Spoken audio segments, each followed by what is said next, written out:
Samantha Ruth ప్రభు ఇటీవల నిర్మాతగా కూడా మారిపోయారు. ట్రాలెలా మూవింగ్ పిక్చర్స్ పేరుతో ఆమె సొంత ప్రొడక్షన్ హౌస్ స్టార్ట్ చేశారు. అదేవిధంగా తన సొంత నిర్మాణ సంస్థ ద్వారా ఆమె తొలి సినిమా శుభంను నిర్మించారు.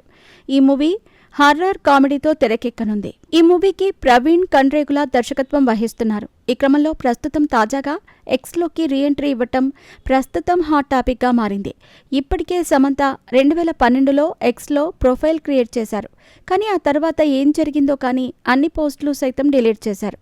ఇదిలా ఉండగా శామ్ ఇన్స్టా, ఫేస్బుక్, యూట్యూబ్లలో ఎల్లప్పుడూ యాక్టివ్గా ఉంటారు. తన మూవీకి సంబంధించిన అప్డేట్లు, టూర్లకు సంబంధించిన అంశాలు, తన ఫీలింగ్స్లను ఎప్పుడూ పోస్టులు పెడుతూ అభిమానులకు అందుబాటులో ఉంటారు.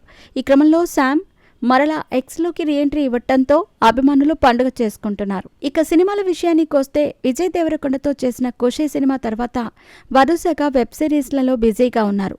సిటాడెల్, హనీ బన్నీ చేశారు. ఆ తర్వాత రక్త బ్రహ్మాండ్లో బిజీగా ఉన్నారు. ఇంకా మా ఇంటి బంగారం అనే ప్రాజెక్ట్తో ఫ్యాన్స్ ముందుకు రానున్నారు. ఈ క్రమంలో నెట్టింట శామ్ అభిమానులు మాత్రం క్వీన్ ఈజ్ బ్యాక్ అంటూ ప్రశంసలు కురిపిస్తున్నారు. ఈ క్రమంలో ప్రస్తుతం సమంత దర్శకుడు రాజ్ నిడమూరుతో డేటింగ్లో ఉందని, వీళ్ళిద్దరూ తొందరలోనే పెళ్లి చేసుకుంటారని కూడా వార్తలు జోరుగా వైరల్ అవుతున్నాయి. సమంత మాత్రం ఇటీవల ఏదో ఒక కాంట్రవర్సీ అంశాలతో మాత్రం వార్తల్లో ఉంటున్నారు.